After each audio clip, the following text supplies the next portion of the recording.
Hey, Court Jones here, and welcome to the student critique video for lesson 10 on caricature of a caricature of a caricature. Now, the point of this lesson, as I said in the main video, was to give yourself permission to exaggerate in steps. The first caricature is sort of the safe one, the one where it can be more like a portrait, and that's okay. You don't have to worry too much about exaggeration. The second sketch is where you do a caricature of that caricature and use that first caricature as your primary reference, you know, along with looking at the photo if you need to. But you should base your decisions in the second caricature off of the things you did in the first caricature. So the first caricature has to be a rock-solid likeness. Otherwise, the second caricature is not going to be a success. But it should have more exaggeration. It should be a lot more daring and bold in what you're trying to do. Now, the third sketch is the one where you should just go for broke and not care at all how it comes out regarding the likeness, and just do the funniest exaggeration you can. Now, if you fail on it, that's actually, you know, that's not a bad thing. Usually the second caricature is the one personally that I like to use and develop into a more finished piece. But the third one is really useful in that it helps show you what you can do and what the bounds of your current skill set are. And they will develop over time. The more that you push the boundaries of your exaggeration, the further you can go and still maintain a likeness. But the third one definitely is the one where you should have the most fun and really just not stress out about how it comes out. With that in mind, though, I should say, you know, still put effort into it. A lot of the problems I saw in students' drawings in these submissions were the third sketch got a little sloppy and haphazard and like kind of rushed, as if they didn't even give it much thought. And that's not what I want you to do. I want you to still take time to develop it and put your best effort into that third sketch. Just don't stress over the likeness so much. Just see what you can get away with the structure and the anatomy. But try to make it still a decent drawing. One of the other problems I noticed in the student works was that the third sketch was not just exaggerated enough. And I'm going to try to hit home on that, you know, every chance I get. Is if the third sketch isn't that different from the second sketch, I'll try to point that out and watch out for that, because you know, it is sometimes a hard, scary thing to try to exaggerate and lose all sense of likeness or anatomy. But the third sketch is where you have permission to do that. You have permission from me. So let's get started and look at some student works. Okay, and here now is Tom Roth's Elijah Wood.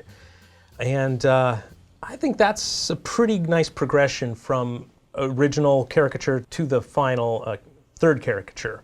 The first one has a pretty strong likeness. It's a little bit sketchy as far as deciding exactly on the exact shape of the contours that you're doing. It's a little rough and sketchy, where it might make it more difficult for you to make specific decisions off of it. Like, I can't see what's going on with the far side of the face, you know, the exact qualities of the eyebrows. Everything's just a little bit rough and sketchy, and maybe you should spend a little bit more time refining your first sketch before moving on to the second and third ones.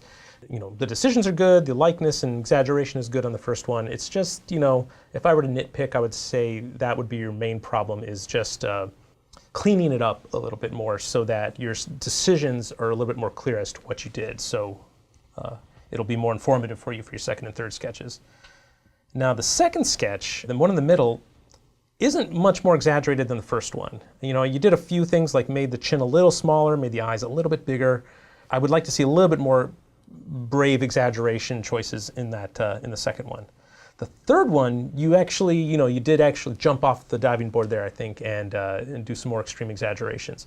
But the sketchiness and unresolved quality of it is hurting it just a little bit, where I think you could render it just a little bit more specifically to capture his exact type in the likeness.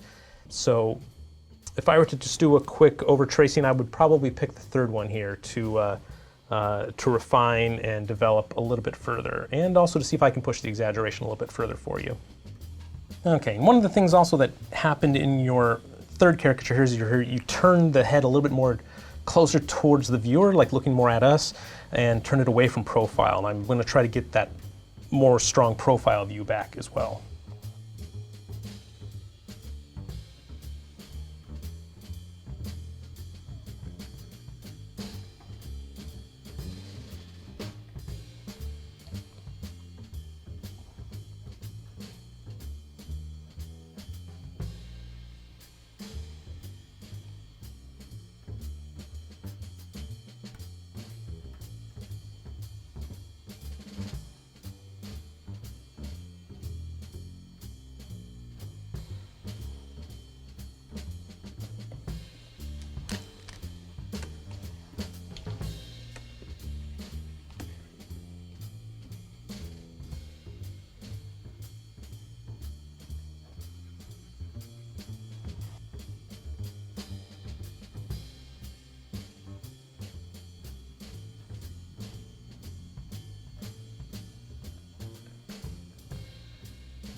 just remember that the point of this exercise really is to get to that third one. The third sketch is the one where you just go nuts. Don't worry about how it turns out. The first one is the safe one. It's the one where, you know, it'll please everybody who looks at it. The likeness is just the main priority in that first caricature. It can be tame, it can be timid, whatever. The second caricature should be the one you really strive for, the one you really push yourself, and it's the type of caricature you should really want to do in your heart of hearts.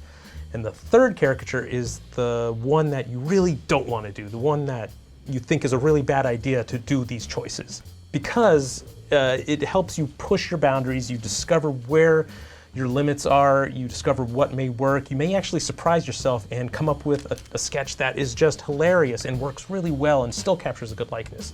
You never know until you try to go over the edge of that cliff. The third sketch is all about that. The caricature of a caricature of a caricature exercise is meant to push you and make you get out of your comfort zone. So if you keep on doing it, just keep that in mind. Go crazy on that third one and don't worry about what anyone says. Okay, so I'm pretty happy with this caricature of a caricature of a caricature. It's it's a little out there for me, you know, it's a little more exaggerated than I might normally like to go, and I might have gotten away from the likeness, but it's definitely a lot more bold of a choice, you know, to make these eyes just such ridiculously large proportions.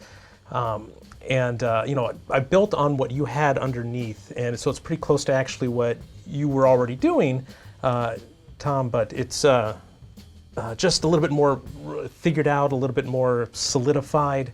The choice is a little more specific. So that's what I think would benefit your work is when you get to the point where you've got a decent rough sketch laid in, just spend a little more time cleaning it up, make specific choices about the shapes of the features like the nose and the eyes.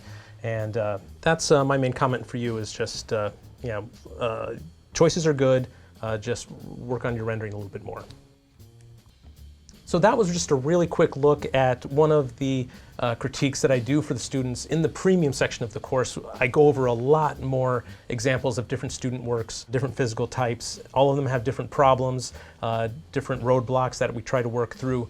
And that's what you'll get if you subscribe to the premium version of this course. You'll get access to a lot more content, a lot more student critiques. But I hope this itself was informative for you to see how, you know, some of the common mistakes people make on these exercises. Thanks for joining me, and keep looking out for more lessons.